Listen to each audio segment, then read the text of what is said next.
The alert sounded across the command center of Earth Defense Station Alpha. Commander John Ellis looked up from his coffee.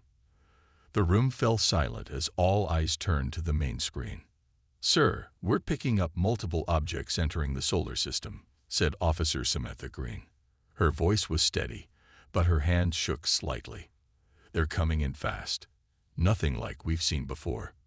John walked to the main console. The objects were moving at speeds that should have been impossible. "How many?" "Over 50 large vessels, sir. Hundreds of smaller ones." John took a deep breath. First contact. Humanity had prepared for this day, but no one truly believed it would happen. Not like this. Not with so many ships. "Send the greeting protocols," he ordered. Minutes passed. The command center remained quiet except for the soft beeps of the equipment. John watched as the alien fleet continued its approach. "Sir, they're responding," said Samantha. Audio and visual. The main screen flickered. A being appeared. It had gray skin that looked like stone, with 6 yellow eyes arranged in a circle around what must have been its head. It wore some kind of armor that glowed with blue light. "People of Earth," it said in perfect English, "I am Fleet Commander Zexthal of the Valaxian Empire. Your planet is now under our control. You will surrender all resources and accept your place as our subjects, or be destroyed. You have 30 Earth days to comply." The screen went dark. John felt the weight of those words sink into his bones. "Get me the president," he said. 12 hours later, John sat in a room deep beneath the Pentagon. Around the table were military leaders from every major nation, all looking grim. "The aliens have positioned their ships around Earth," said General Laura Reed. "They have weapons aimed at every major city. Our satellites show technology we can't even understand." "What about our nukes?" asked a Russian general. "They would be like throwing rocks at a tank," said John. "These Valaxians have shields that can probably absorb anything we throw at them." The door opened. A woman with short gray hair and tired eyes walked in carrying a tablet. She wore a lab coat with "Dr. Lisa Morgan" stitched on the pocket. "Dr. Morgan," said the president, "thank you for coming." Lisa nodded. "I came as soon as I heard." She looked around the room. "I assume you've called me here because of Project Pandora." The president nodded. "Is it ready?" "No," said Lisa. "We need more time. We've had success in the lab, but scaling it up to affect something as large as their fleet, that's another matter entirely." "How much time?" John asked. "A month, maybe 2. The president closed his eyes briefly. "We have 30 days before they start bombing us back to the Stone Age." Lisa placed her tablet on the table. It showed complex diagrams and equations. Project Pandora isn't like our other weapons. It doesn't use force in the traditional sense. It manipulates quantum fields to create a kind of inversion effect. The more energy something puts out, the more it turns back on itself. "In simple terms, Doctor," said General Reed. "In simple terms, it's like setting up a mirror that doesn't just reflect light, but amplifies it and sends it back. Their weapons and shields could become their own worst enemy." John leaned forward. "Can you make it work in 30 days?" Lisa took a deep breath. "I'll need everything you can give me. People, resources, equipment, and I mean everything." "You'll have it," said the president, "because right now, you're our only hope." Outside the Pentagon, people around the world stared at the sky. The Valaxian ships hung there like new stars, visible even in daylight. Some people prayed. Others partied like it was the end of the world. Most just waited, wondering if humanity had finally met its match. In her lab in the Rocky Mountains, Lisa Morgan looked at her small team. "We have 30 days to save the world," she said. "Let's get to work." Day 7 arrived with dark clouds hanging over the Rocky Mountain facility. Dr. Lisa Morgan hadn't slept more than 3 hours a night since the meeting at the Pentagon. Her assistant, Kevin Clark, placed another cup of coffee on her desk. "You should rest," he said. Lisa shook her head. 23 days left. Sleep can wait. The room was filled with the best minds Earth had to offer. Scientists from around the world worked at various stations, all focused on one goal: making Project Pandora work at full scale. The latest simulation failed again, Kevin said. The field collapses after reaching 2 kilometers. Lisa rubbed her eyes. We need at least 20 kilometers to affect their main ships. In another part of the facility, Admiral Susan Ray addressed the newly formed Earth Defense Coalition. Military leaders from China, Russia, India, and European nations sat around a large table. Our conventional attacks will be suicide missions, said the Russian general. You understand this? Susan nodded. Yes, but we need to gather data on their shields and weapons. Each attack will give Dr. Morgan's team valuable information. How many lives will this cost? Asked the Chinese admiral. Too many, Susan said quietly. But if we do nothing, everyone dies. The coalition approved the plan. Small, coordinated attacks would begin the next day. Not to win, but to learn. On the main Valaxian ship, Fleet Commander Zexthal watched Earth through a viewing portal. His second-in-command, Krelvor, approached. The humans are mobilizing their military, Krelvor reported. Pathetic vessels. Primitive weapons. Zexthal's 6 eyes blinked in sequence. Do not underestimate them. Our scouts report they are surprisingly resourceful for such a young species. They cannot harm us, Krelvor said confidently. Perhaps. Still, I want their communication networks monitored closely. They are planning something. Back at the Pentagon, Commander John Ellis reviewed the volunteer list for the first data-gathering mission. Captain Paul White had assembled a team of pilots willing to risk everything. You understand the real purpose of these missions? John asked. Paul nodded. We're not expected to do damage. Just get close enough to record their shield frequencies and weapon signatures. Many of you won't come back. We know, Paul said. But if Dr. Morgan's weapon works, it will be worth it. The first attacks began the next morning.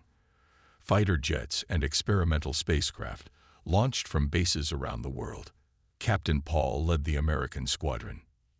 Remember, stay alive as long as possible. Your data feeds are the mission, he told his pilots as they approached the Valaxian ships. The aliens responded immediately. Energy weapons cut through Earth's aircraft like paper. Paul's jet shuddered as he narrowly avoided a blast. Shield frequency recorded, he reported as his instruments gathered data. Their weapons operate on a spectrum we've never seen before. 3 of his pilots vanished in flashes of light. Paul gritted his teeth and pushed closer. His sensors recorded everything. In the Rocky Mountain lab, Lisa watched the incoming data with growing excitement. Look at these readings, she told Kevin. Their shields don't just block energy. They absorb it and redirect it. It's exactly what we need for Pandora to work. Kevin pointed to another screen. Captain White's squadron is taking heavy losses. Lisa closed her eyes briefly. I know. Every bit of data they send helps us save everyone else. By day's end, Earth had lost 43 aircraft and 16 experimental spacecraft. But the data proved invaluable. Lisa's team worked through the night, adjusting Pandora's field parameters to match the Valaxian energy signatures. On day 10, a breakthrough came from an unexpected source. A civilian engineer named Mary Johnson had been studying the data and noticed a pattern. If we modulate the quantum field at this exact frequency, Mary explained, pointing to her calculations, we could extend Pandora's range tenfold. Lisa reviewed the math. This is brilliant, but it would require 3 times the power. And it would be unstable, Kevin added. Whoever deploys it might not survive the energy backlash. Lisa looked at the wall where they had posted pictures of Earth. Blue oceans, green forests, crowded cities. We're not fighting for survival anymore, she said quietly. We're fighting for the right to exist. Let's make Mary's modifications. As the team worked to implement the new design, Admiral Susan prepared for the next phase of attacks. More data was needed, and more brave men and women would pay the price to get it. 20 days remained until the Valaxian deadline. Day 15 arrived with a new problem. The Valaxians had begun targeting Earth's military bases. A missile installation in Arizona was the first to go. The aliens' energy weapon carved through it like it was made of butter. "They're getting impatient," Commander John Ellis said during the emergency meeting. "They know we're planning something." Admiral Susan Ray nodded. "We've lost 3 more data-gathering teams. Captain White is one of the few who made it back." Captain Paul White sat with his arm in a sling, his face burned on one side. "Their patterns are changing. They're adapting to our flight paths." Lisa Morgan looked tired but determined. "Did you get the readings we needed?" Paul nodded. "Everything you asked for. My team paid a high price for it. It won't be in vain," Lisa promised. She turned to the screens showing Pandora's latest test results. "Mary's modifications work in the lab. We can extend the field's range, but we need more power than we first thought." "How much more?" asked Admiral Ray. "All the power from 3 nuclear plants," Kevin Clark said. "And we'll need a delivery system that can get close to their main fleet." Everyone fell silent. Getting anything near the center of the Valaxian fleet seemed impossible. In a bunker beneath the White House, the president addressed world leaders via secure video. "The Valaxians have destroyed 6 military installations across the globe. They're sending a message." "What about the people's safety?" asked the French president. "So far, they've only targeted military sites," said the American president. "But when their deadline expires in 15 days, they'll start on cities." "And this Project Pandora?" asked the Chinese premier. "Will it be ready?" Dr. Morgan says yes, but delivery remains a problem. Outside the bunker, life had changed dramatically. Cities were half empty as people fled to rural areas. Markets stood bare as food supplies dwindled. The night sky, once beautiful with stars, now brought fear as the Valaxian ships glowed like evil eyes watching from above. At the Rocky Mountain facility, Lisa worked with Mary Johnson on the final Pandora design. The device wasn't large, about the size of a car engine, but it required enormous power to activate. "The tricky part is timing," Lisa explained to the military team. "Once activated, the quantum field will expand rapidly, but it needs to reach critical mass before the Valaxians can shut down their energy systems." "How close does the delivery ship need to be?" asked Admiral Ray. "Within 5 kilometers of their command ship," said Mary. "Any further, and the field might not catch enough of their fleet." Captain Paul whistled. 5 kilometers is point-blank range. Their defense grid will shred any approach." "We need a diversion," said John. "Something big enough to distract them." Admiral Ray's face grew grim. "I'll coordinate with the coalition. We can commit everything we have left in one massive attack. It won't win, but it might create a window." Kevin spoke up. "A ship carrying Pandora will need special shielding. Even with that, whoever pilots it—" He didn't finish the sentence. He didn't need to. "I'll pilot it," said a voice from the doorway. Everyone turned. Colonel Frank Bennett stood there, tall and serious. He commanded the Space Defense Wing, 45 years old with gray at his temples. "Frank," said John, "you have a family." "Everyone has something to lose," Frank replied. "I'm the best pilot you have for stealth insertions, and my wife and son will understand that someone has to do this." Lisa looked at the colonel. "You understand this is likely a one-way trip?" Frank nodded. "I do. But if it means my boy has a future on this planet, it's worth it." The room fell silent again. Outside, snow began to fall on the mountains, peaceful and white, as if the world wasn't facing its end. Admiral Ray finally broke the silence. "We have 2 weeks to prepare the final mission. Let's make them count." In orbit, Fleet Commander Zex Thal observed the destroyed military bases with satisfaction. Soon the humans would surrender, another species added to the great Valaxian Empire. Their primitive struggles amused him. He had no idea that beneath a mountain, humans were preparing the weapon that would change everything. Day 22 brought disaster. The Valaxians launched a surprise attack on a research facility in Nevada. They weren't just bombing it. They were landing troops. "They know," said Commander John Ellis, watching the satellite feed. "They must have detected something about Pandora." The Nevada facility wasn't directly connected to Project Pandora, but it housed Dr. Alan West, one of Lisa's former colleagues who understood parts of the quantum theory behind the weapon. "We need to warn Alan," Lisa said, reaching for her phone. It was too late. The satellite showed alien ships landing. Strange beings in glowing armor moved across the desert toward the facility. "Can we send help?" Lisa asked. Admiral Susan Ray shook her head. "Not in time, and we can't risk exposing our main facility here." Lisa turned away, her face tight with pain. Alan was her friend. Now he would face the Valaxians alone. In the Nevada facility, Dr. Alan West watched the aliens approach on security monitors. He quickly gathered his team. "Destroy everything," he ordered. "All data, all samples, all notes. Nothing can fall into their hands." The team worked frantically, burning papers and smashing hard drives. Alan deleted his files and poured acid over his samples. Just as they finished, the wall exploded inward. 3 Valaxians entered, their stone-like skin glowing in places with strange symbols. They carried weapons that hummed with energy. "Humans," one said, its voice deep and echoing. "You will be taken for questioning." Alan stepped forward.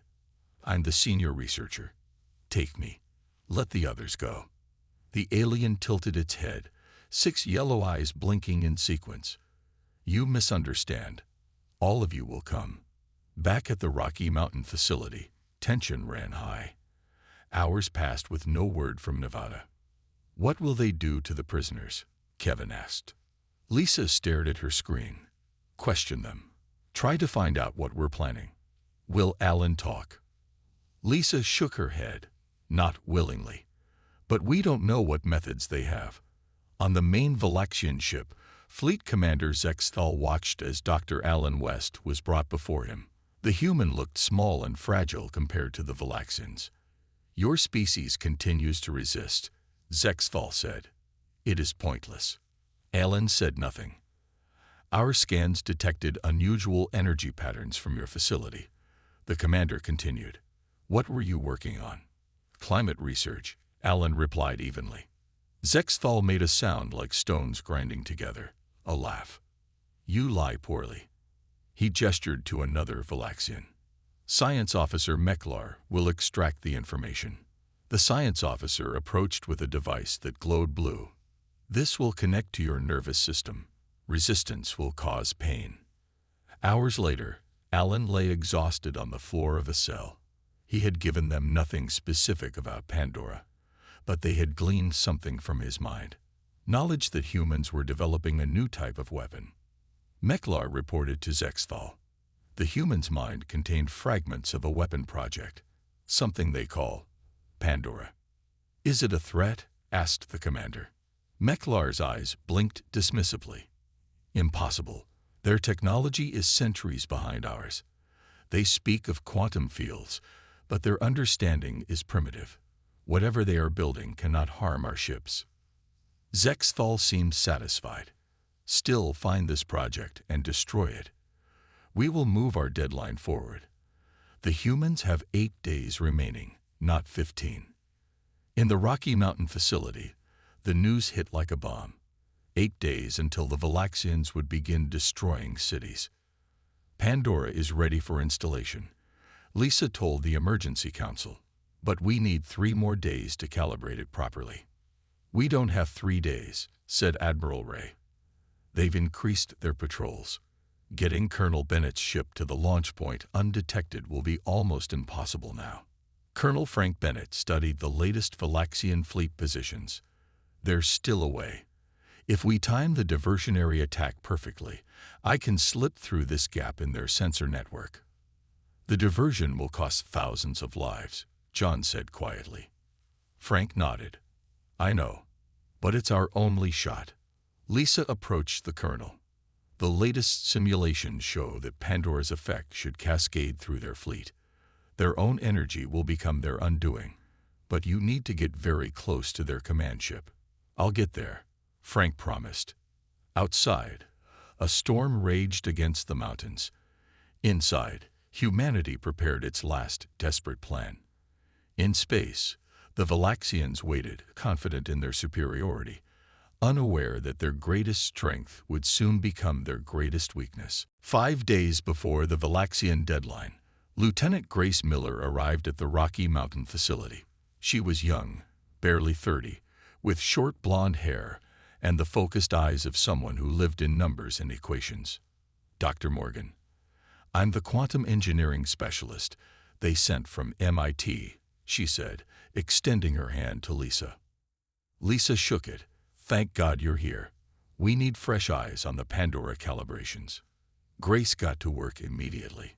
She studied the data from the Valaxian ships, the energy patterns of their weapons and shields. Her fingers flew across the keyboard as she ran new simulations. This is amazing, she said after several hours. Your theory is solid. Their energy signatures are perfect for the inversion effect. Kevin leaned over her shoulder. But will it work at full scale? Grace pointed to her calculations. That's what I'm figuring out. The Valaxians use a crystalline power matrix in their ships. When Pandora activates, it should create a cascading effect. The more energy they try to use against it, the worse it gets for them. Like fighting fire with gasoline, Lisa said. Grace nodded. Exactly. And I think I can improve the calibration to maximize this effect. While Grace worked on Pandora, Colonel Frank Bennett trained in a flight simulator designed to mimic his modified spacecraft. The ship was small, built for stealth rather than combat, with just enough room for one pilot and the Pandora device. How's it handling? John asked, watching Frank's progress. Like a brick with wings, Frank replied. But I'll make it work. The plan was taking shape. Admiral Ray had coordinated with all remaining Earth forces for the final diversion. Captain Paul White, his burns still healing, would lead the largest attack group. Our job is to be noisy and draw their attention, Paul told his pilots. Make them focus on us while Colonel Bennett slips through. The pilots all knew many of them wouldn't return. They accepted this with quiet courage. In the main facility, Lisa, Kevin, and Grace made the final adjustments to Pandora. The device didn't look impressive. A metal cylinder with countless wires and circuit boards surrounding a small chamber where a blue light pulsed. That's it, asked Admiral Ray when she saw it. That's our last hope. Don't let appearances fool you, Lisa said. Inside that chamber, we're manipulating quantum fields in ways that were theoretical until now. When it activates near their fleet, it will create a ripple effect that inverts their energy systems. In simple terms, asked the Admiral. Grace stepped in. In simple terms, it turns their power against them. The stronger they are, the harder they'll fall. 2 days before the deadline, they loaded Pandora onto Frank's ship. The device fit into a special compartment designed to protect it until activation. Once you reach the target zone, just press this sequence, Lisa told Frank, showing him a simple control panel. The field will expand automatically after that. How long will I have to get away? Frank asked. Lisa and Grace exchanged glances. We don't know exactly, Lisa admitted. The field expands at an exponential rate. You might have minutes or seconds. Frank nodded, understanding what wasn't being said. This was indeed a one-way mission. That night, Frank recorded messages for his wife Diane and their 12-year-old son Ryan. He spoke about love, about sacrifice, about the future he wanted for them, even if he couldn't be part of it. I need you to be brave, he told his son's image on the screen. I need you to remember that sometimes protecting what we love means giving up everything. The next morning, word came that the Valaxians had destroyed another military base, this time in Japan. They were growing impatient. We can't wait any longer, John told the team. We go tomorrow. Lisa checked Pandora one last time. It's ready. Grace confirmed the calculations. The effect should cascade through their entire fleet if we get close enough to their command ship. Frank studied the flight path one more time. It would take him through a narrow gap in the Valaxian sensor network, then on a silent approach to the heart of their fleet. "See you on the other side," he told John as they shook hands. They both knew there might not be another side for Frank. Across Earth, the remaining military forces prepared for the largest coordinated attack in human history, not to win, but to create one crucial window of opportunity for a single ship carrying humanity's last hope. The day of the mission dawned clear and cold. Colonel Frank Bennett ate a simple breakfast alone in the facility cafeteria. He thought about his family, about Earth, about the blue sky that might not be there tomorrow if he failed. Commander John Ellis joined him. "Ship's ready. Pandora is installed and checked 3 times. Frank nodded. "Good. Having second thoughts?" John asked quietly. "No," Frank said. "Just thinking about what's at stake." He pushed away his plate. "Let's do this." At the hidden hangar deep in the mountain, Frank's small spacecraft waited. It was painted black to avoid visual detection, its hull modified with materials that absorbed radar and other scanning methods. The Pandora device sat in a special compartment, surrounded by power connections. Lisa, Kevin, and Grace stood near the ship as Frank did his final check. "Remember, you need to get within 5 kilometers of their command ship," Lisa reminded him. "Any farther, and the field might not reach critical mass." Frank nodded. 5 kilometers. "Got it." Grace handed him a small tablet. "This will show you when Pandora reaches activation temperature. Don't trigger it before all indicators are green." "And after I activate it?" Frank asked. "The field will expand at an exponential rate," said Kevin. "It should reach the command ship in seconds." What no one said was what would happen to Frank's ship when the field passed through it. They didn't need to. Admiral Susan Ray entered the hangar. "The diversion forces are in position. Captain White will begin the attack in exactly 3 hours. That's your window to slip through their defenses." Frank climbed into the cockpit. It was cramped, filled with controls and small screens. He looked down at the team that had worked so hard to give humanity this one chance. "If this works," he said, "buy my son a beer when he's old enough." Lisa touched the side of the ship. "We will." The hangar doors opened slowly. Beyond them lay a hidden runway carved into the mountainside. Frank started the engines. They made almost no sound, another modification to avoid detection. "Good hunting," John said through the radio. Frank gave a thumbs up and guided the ship forward. It accelerated quickly, racing down the runway and lifting into the cool mountain air. Once airborne, he activated the stealth systems and set course for the edge of the atmosphere. In the command center, the team watched his progress on special screens that could track the ship despite its stealth technology. "He's cleared the atmosphere," reported a technician. "No sign of detection by Valaxian sensors." John checked his watch. 2 hours until the diversion begins. Across the globe, the remaining Earth forces prepared for their part in the plan. Fighter jets were fueled and armed. Ships moved into position. Ground-based missile launchers were readied. Everyone knew this would be humanity's last coordinated military action, win or lose. On the main Valaxian ship, Fleet Commander Zexthal received reports from his sensor operators. "The humans are moving their forces," said an officer. "They appear to be preparing for a large attack." Zexthal's 6 eyes blinked in sequence. "They grow desperate as the deadline approaches. Prepare all weapons. We will teach them the futility of resistance." "And the weapon their captive spoke of?" asked Krelvor. "Our science officer assures me it poses no threat," said Zexthal. "Their technology is too primitive to harm us." In space, Frank's ship moved silently through the darkness. The Earth grew smaller behind him, while ahead, the Valaxian fleet spread out like a spider's web of metal and light. Their ships were massive, shaped like pointed crystals, glowing with blue energy. Frank checked Pandora's status. All systems normal.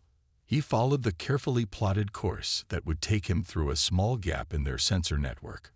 Approaching first checkpoint, he reported through a secure, narrow beam transmission. "Copy that." John's voice came back. "Diversion begins in 90 minutes. Frank took a deep breath. The most dangerous part of his journey still lay ahead. He would need to pass within detection range of several smaller Valaxian ships before reaching his target near their command vessel. "Pandora's core temperature rising as expected," he reported. "All indicators normal." On Earth, Lisa and her team monitored the data from Frank's ship. Grace watched the Pandora readings carefully. "It's working perfectly so far," she said. "Core temperature rising at the predicted rate." Lisa nodded, but her eyes showed worry. The real test comes when he reaches the target zone. Outside the facility, the sky remained clear and blue. People around the world went about their day, most unaware that everything hinged on one man in a small ship carrying humanity's last hope toward the heart of an alien armada. Exactly on schedule, Captain Paul White led Earth's remaining forces against the Valaxian fleet. Fighter jets, bombers, and experimental spacecraft rose from bases around the world. "All wings report in," Paul said into his radio. One by one, the squadron leaders confirmed they were ready. Many voices, many accents, all united in one final mission. "Remember," Paul told them, "our job is to be loud and visible. Draw their attention away from Sector 7. Nobody mentioned that Sector 7 was where Frank's stealth ship was heading. The Earth forces attacked from multiple directions. Missiles streaked toward the alien ships. Energy weapons fired from ground bases. It was the largest military action in human history. The Valaxians responded immediately. Their ships turned, energy weapons charging. Blue beams cut through Earth's fighters like they were made of paper. "Keep pushing," Paul ordered as 3 of his wingmen vanished in flashes of light. "Don't let up." On the main Valaxian ship, Fleet Commander Zexthal watched the human attack with six-eyed contempt. "Pathetic," he said. "They must know they cannot win." "Their attack pattern is strange," said Krelvor. "They seem focused on our forward sections." "A distraction, perhaps," said Zexthal. "Scan all sectors." In the darkness of space, Frank's ship approached the Valaxian fleet from behind. The diversion was working.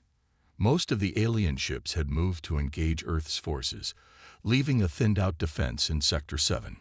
5 minutes to target zone," Frank reported. "Pandora's temperature optimal. All indicators green." In the Rocky Mountain facility, Lisa and her team watched Frank's progress with tense faces. "He's almost there," Kevin said. "The diversion is working." Grace monitored Pandora's readings. "The quantum field is stable. Ready for activation." Admiral Ray received reports of heavy losses from the diversion force. "They're paying a high price for this window of opportunity," she said quietly. Frank's ship slipped past 2 Valaxian patrol vessels. Their sensors were focused outward, not expecting an attack from behind. He could now see the massive command ship, a crystal-like structure the size of a small city, pulsing with blue energy. "Target in visual range," he reported. 4 kilometers and closing. On the command ship, a junior sensor operator noticed something unusual. "Commander, I'm detecting a small anomaly in Sector 7. Zexthal was focused on the main battle. Probably debris. Focus on the attacking forces. It's moving against the debris pattern," the operator insisted. "And it's approaching our position." Now Zexthal turned his attention to the readings. "Scan it." In his ship, Frank saw warning lights flash. "They'd spotted me. 3 kilometers to target." The Valaxian commander's 6 eyes widened. A cloaked human vessel. How did it get so close? "Destroy it immediately." Several of the Valaxian ships broke off from the main battle and turned toward Frank's position. Blue energy began to build in their weapons. 2 kilometers, Frank reported, his voice steady despite the danger. "Pandora ready for activation." The first energy beam missed his ship by meters. The second clipped his wing, sending the small craft spinning. Taking damage, he reported as he fought to control the ship. Still on approach, 1.5 kilometers. Another hit rocked his ship. Systems failed across his control panel. But Pandora remained intact, its indicators still green. 1 kilometer, he said. They're surrounding me now. Lisa's voice came through the static. You're close enough, Frank. Activate Pandora now. Frank looked at the Valaxian command ship filling his viewport. He thought of his wife, his son, his world. His hand moved to the activation sequence. For Earth, he said, and pressed the buttons. Inside the small chamber, Pandora's blue light pulsed once, twice, then erupted into blinding brilliance. The quantum field expanded outward at incredible speed, engulfing Frank's ship first, then reaching toward the nearest Valaxian vessels. On the command ship, alarms blared. Unknown energy field detected, shouted the sensor operator. It's expanding toward us. What kind of weapon is this? Zexthal demanded. Raise all shields to maximum. This was exactly what the humans had counted on. As the Valaxians increased power to their shields, they fed more energy into the quantum inversion field. The field reached the first Valaxian ship. For a moment, nothing happened. Then the ship's blue glow intensified, brightened, and suddenly collapsed inward. The massive vessel crumpled like paper, folding in on itself as its own energy turned inward. What's happening? Zexthal roared as he watched his ships begin to fold and twist in impossible ways. Science Officer Meklar stared at the readings in horror. The field is inverting our energy matrices. The more power we use, the stronger it becomes. Shut down all systems, Zexthal ordered. All ships power down immediately. But it was too late. The field reached the command ship, passing through its shields as if they weren't there. The blue energy that powered the massive vessel began to pulse erratically. Systems failed throughout the ship as power turned against itself. Zexthal watched his mighty fleet dying around him. In his final moments, he understood. The humans' greatest weapon hadn't been technology at all, but sacrifice. 3 years passed since the day humanity fought back against the Valaxians. 3 years of rebuilding, of healing, of looking to the stars with new eyes. Dr. Lisa Morgan stood at the podium in front of the new United Earth Council building. Behind her, a statue of Colonel Frank Bennett reached toward the sky. The plaque read simply, "He gave everything so we could have a future." Today we celebrate the opening of the Interstellar Defense Research Division, Lisa said to the crowd. Built on the knowledge we gained from Project Pandora and from the Valaxian technology we recovered. In the front row sat Kevin Clark, now her deputy director, and Lieutenant Grace Miller, who headed the quantum physics department. Behind them were Captain Paul White, his face still bearing scars from the battle, and Admiral Susan Ray, now the head of Earth's defense forces. We've learned so much, Lisa continued. The quantum inversion field has applications beyond defense. We're using it for new power systems, for medical treatments, for space exploration. In orbit above Earth, shipyards were busy building vessels that combined human innovation with salvaged Valaxian technology. Humanity was preparing to venture beyond their solar system. Commander John Ellis, now General Ellis, watched from the side of the stage. He thought about that day 3 years ago, when they had received the first signals that the plan had worked. The Pandora field had spread through the entire Valaxian fleet. Ships had collapsed in on themselves, or exploded as their power cores inverted. The command ship had been the last to go, imploding in a flash of blue light that briefly outshone the sun. Frank's ship had been lost in that same moment. They never found any trace of it or him. He had given everything, just as the statue said. After Lisa's speech, a small ceremony began. A boy of 15 walked onto the stage. Ryan Bennett had his father's eyes and the same serious expression. Ryan's mother Diane stood nearby, watching proudly as her son accepted the highest medal Earth could give on behalf of his father. Colonel Frank Bennett saw what needed to be done. And he did it without hesitation, said the president as he presented the medal. His courage saved not just a nation, but our entire world. Ryan accepted the medal with steady hands. My dad told me in his last message that protecting what we love sometimes means giving up everything, he said to the crowd. I didn't understand then. I think I do now. After the ceremony, Lisa found Ryan looking up at his father's statue. He would be proud of you, she said. Ryan nodded. Mom said you were going to buy me a beer when I'm old enough. Lisa smiled. Your dad made me promise. Just a few more years to wait. Far across the galaxy, news of the Valaxian defeat spread among other spacefaring civilizations. The story grew with each telling. How a primitive species had destroyed the mighty Valaxian fleet using their own power against them. In the council chambers of the Draxians, a race that had been planning their own visit to Earth, leaders argued over what to do next. The humans are dangerous, said one. They destroyed the Valaxians with a weapon we don't understand.